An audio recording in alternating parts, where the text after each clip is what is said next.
The Poem of the Man God, the Third Year of the Public Life. Chapter 499. Parable of the Father who praises his far-away children. Cure of the little blind children, Fara and Tamar. 24th of September, 1946. It is a beautiful autumn morning. Apart from the yellow-red leaves covering the ground and reminding one of the season, the grass is so green with some little flowers springing from the tufts, revived by the autumn rains. The air moving along the branches, partly already bare, is so serene that one is inclined to think it is the beginning of springtime. All the more so, as perennials, mixed with annuals, bring a cheerful note with their little fresh emerald green leaves sprouting at the ends of little branches, near the bare branches of other plants, which thus seem to be putting forth fresh leaves. Sheep come out of folds, and they go with the lambs born in autumn towards the grazing grounds, bleating. The water of a fountain at the beginning of the village is shining like liquid diamonds in the sun kissing it, and when falling into the dark basin, seem to emit multicolored gleams against the walls blackened by age of a little house. Jesus sits on a little wall, bounding the road on one side, and waits.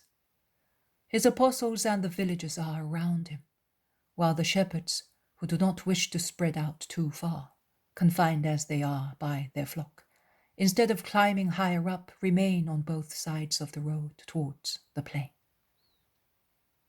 No one is coming at present on the road, which from the valley climbs to Mount Nebo. Will he be coming? Asks the apostles. Yes, he will, and we shall wait for him.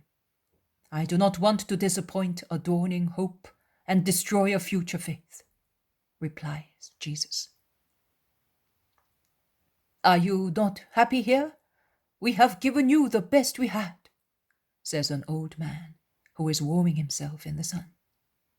Happier than elsewhere, Father, and your kindness will be rewarded by God, replies Jesus. Then speak to us a little more. Zealous Pharisees and proud scribes come here at times, but they do not speak to us. It is fair. They are high up, separated from everything. And sage, so are we to know nothing because of our fate made us come into the world here. In the house of my Father there are no separations or differences for those who believe in him and practice his law, which is the code of his will, that man may live righteously to obtain the eternal reward in his kingdom. Listen. A father had many children. Some had always lived close to him. Some, for various reasons, had been comparatively farther away from their father. However, as they were aware of their father's wishes, although they were far away, they were able to act as if he were present. Some more strove to serve their father with regard to the little, which, more out of instinct than out of knowledge, they knew pleased him, because they were farther away, and from the first day of their birth had been brought up by servants who spoke different languages and had different customs. One day, the father, who was aware that despite his instructions, the servants had refrained from making his thoughts known to these remote children, because in their pride they considered them inferior and no longer loved, only because they did not live with their father, decided to gather all his offspring together, and he summoned them. Well, do you think that he judged them on the lines of human rights, granting the possession of his property only to those who had always been in his house, or who had not been so far as to be prevented from becoming acquainted with his orders and wishes? On the contrary, following a completely different line and taking into consideration the deeds of those who had been just for the sake of their father, whom they knew only by name, and had honored him with all their actions. He called them near himself, saying, "Your being just is doubly meritorious, because you were so only through your own will, without any help. Come and stand around me. You are quite entitled to it. The others have had me all the time, and all their actions were guided by my advice and rewarded with my smiles. You had to act out of faith and love. Come, because your places are ready in my house, and I do not make any difference between having always been in the house and having been away from it. But the difference is in the deeds accomplished by my children, near me or far from me." That is the parable, and this is its explanation. The scribes or the Pharisees living around the temple may not be in the house of the Lord on the eternal day, and many who are so far as to have only a scanty knowledge of the things of God may be then in his bosom. Because what gives the kingdom is the will of man inclined to obey God, and not a mass of practices and science. Do, therefore, what I explained to you yesterday. Do it without excessive fear that paralyzes. Do it without calculating to avoid punishments. Do it, therefore, only for love of God, who created you to love you and to be loved by you. And you will have a place in the Father's house. Oh, continue speaking to us. What shall I say to you? Yesterday, you said that there are sacrifices more pleasing to God than those of lambs and rams, and also that there are leprosies more disgraceful than those of the body. What you said is not very clear to me, says the shepherd, who concludes. Before a lamb is a year old, and it is the most beautiful in the flock, without any stain or fault. Do you realize how many sacrifices one must make, and how many times one has to overcome the temptation of using it as the ram of the herd, or selling it as such? Now, if for a year one resists every temptation, one takes care of it and becomes fond of it, the gem of the herd, do you know how great is the sacrifice of immolating it without any profit and with deep sorrow? Is there a greater sacrifice to be offered to the Lord? Man, I solemnly tell you that the sacrifice does not consist in the animal immolated, but in the effort made by you in keeping it to immolate it. I solemnly tell you that the day is about to come when, as the inspired word says, God will say, "I do not need the sacrifice of lambs and rams," and he will exact one only sacrifice, and a perfect one. And from that moment, every sacrifice will be spiritual.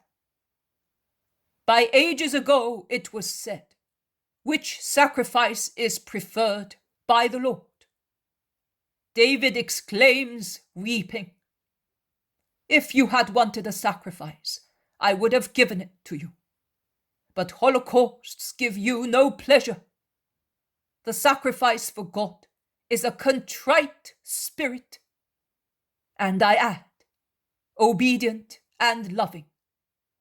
Because one can offer a sacrifice of praises and joy and love, not only of expiation.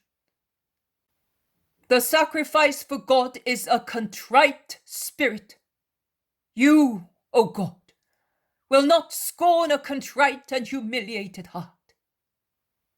No, neither does your Father scorn a heart that has sinned and repented. So, how will he receive the sacrifice of a pure, just heart that loves him? That is the most agreeable sacrifice. The daily sacrifice of human will to the divine will, as shown to you in the law, in inspirations and in daily events. And likewise, the leprosy of the flesh is not the most disgraceful disease that excludes people from the presence of men and from places of prayer, but it is the leprosy of sin. It is true that it often passes unnoticed by men. But do you live for men or for the Lord? Does everything come to an end here, or does it continue in the next life? You know. So be holy, that you may not be lepers in the eyes of God, who sees the hearts of men, and remain pure in spirit, that you may live forever. And if one is a hardened sinner, let him not imitate Cain. Let him not imitate Adam and Eve, but let him run to the feet of God and ask for mercy with true repentance. A sick or wounded man goes to a doctor to be cured. Let a sinner go to God to have forgiveness. Are you here, master? Shouts one who is coming up the road, all enveloped in a mantle, among many other people. Jesus turns round and looks at him. Don't you recognize me? I am Rabbi Sadok. We meet now and again. The world is always small when God wants people to meet. We shall meet again, Rabbi. In the meantime, peace be with you.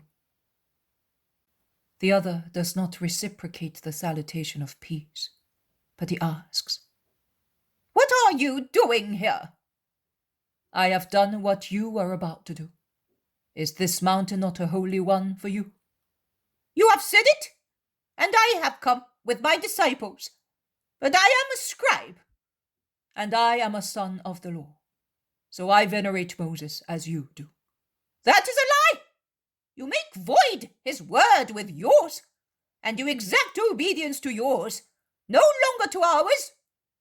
To yours, no. It is yours. But it is not necessary. It is not necessary? How dreadful! No, not any more than the many flowing zizith, adorning your garment, are necessary to protect you from the autumn air. It is the garment that protects you. So, of the many words that are taught, I accept the holy and necessary ones, the Mosaic ones, and I neglect the others. Samaritan, you do not believe the prophets. You do not respect the prophets either. If you did, you would not call me Samaritan. Leave him alone, Sadok. Do you want to speak to a demon? Says another pilgrim who has just arrived with other people. And looking round with hard eyes at the group surrounding Jesus, he sees Judas of Kerioth and greets him scoffingly. An incident might take place, because the local people want to defend Jesus, but the man from Petra, followed by a servant, elbows his way through the crowd. Both he and the servant are holding a child, each in the arms. Let me pass! Lord, have I kept you waiting too long? No, man, come to me. The people open out to let him pass. He comes to Jesus and kneels down, laying on the ground a little girl, whose head is enveloped in linen bandages. The servant imitates him, laying down a boy with unseeing eyes.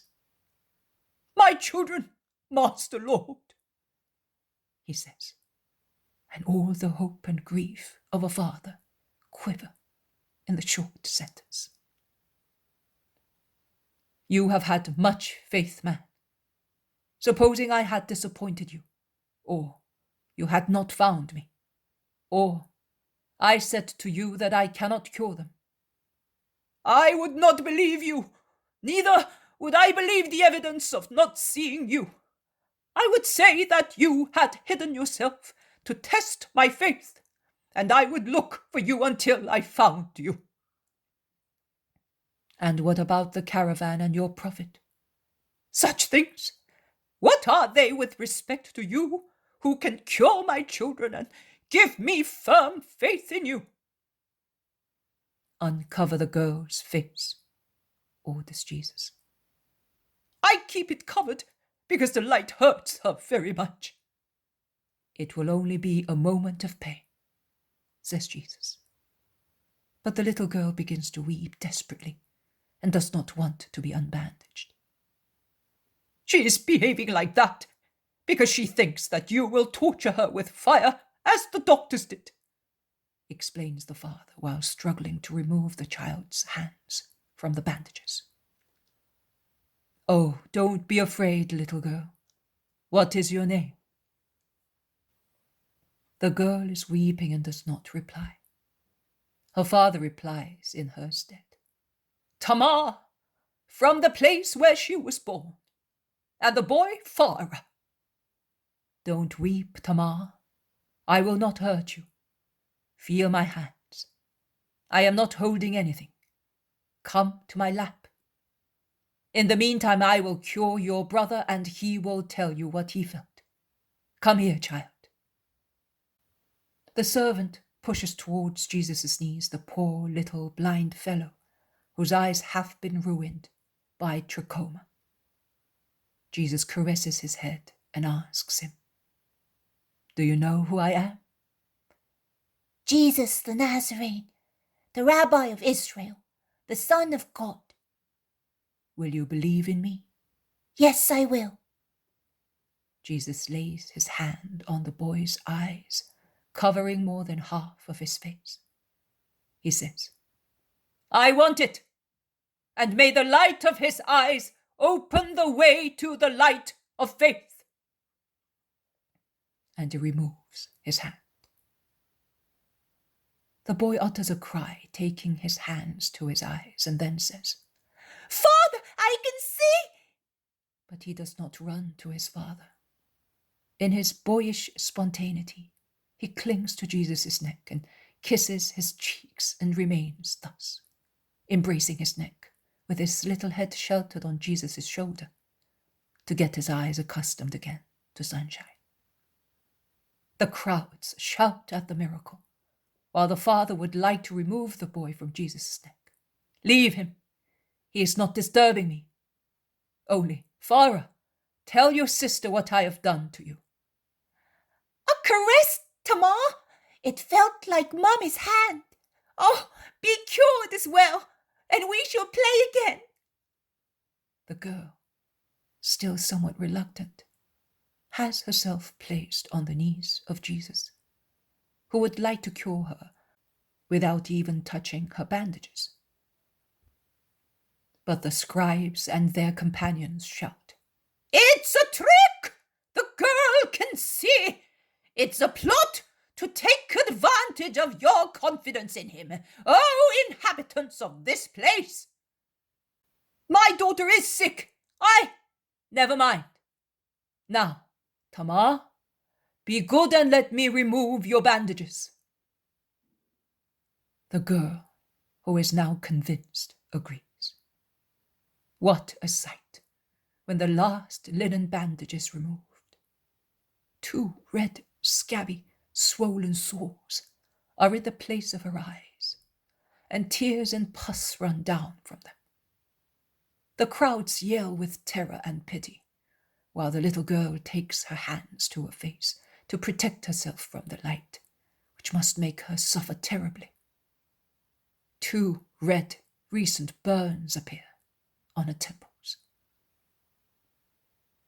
Jesus removes her hands, and with a light touch, he lays his hand on such ruin, saying, Father, who created light for the joy of the living, and gave eyes even to midges, grant light to this creature of yours, that she may see you and believe in you, and from the light of the earth she may enter through faith the light of your kingdom. He removes his hand. Oh! They all shout. There are no more souls, but the girl still keeps her eyes closed. Open them, Tamar. Be not afraid.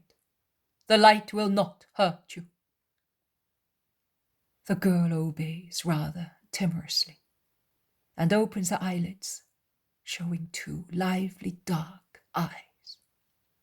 Father, I can see you. And she also relaxes on Jesus' shoulders to become slowly accustomed to the light.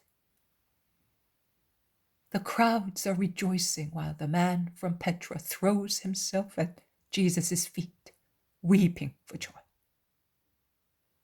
Your faith has received its reward. From now on, may your gratitude lead your faith in the man to the highest sphere, to the faith in the true God. Stand up and let us go.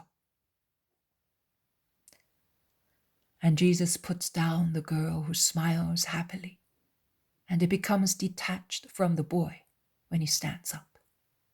He caresses them once again, and he would like to squeeze through the crowd, thronging to see the cured eyes. You also ought to ask to have your veiled eyes cured, says a disciple to an old man, led by the hand as his eyes are so dimmed. Me? Me? I don't want light from a demon. On the contrary, I shout to you, eternal God, listen to me, complete darkness to me, that I may not see the face of the demon, of that impious usurper, blasphemer. Decide. May shadows fall upon my eyes forever, darkness, that I may never see him. It is he who seems to be a demon. In his paroxysm, he strikes his eye sockets as if he wanted his eyes to burst. Be not afraid, you will not see me. Darkness does not want the light, and the light does not impose itself on those who reject it.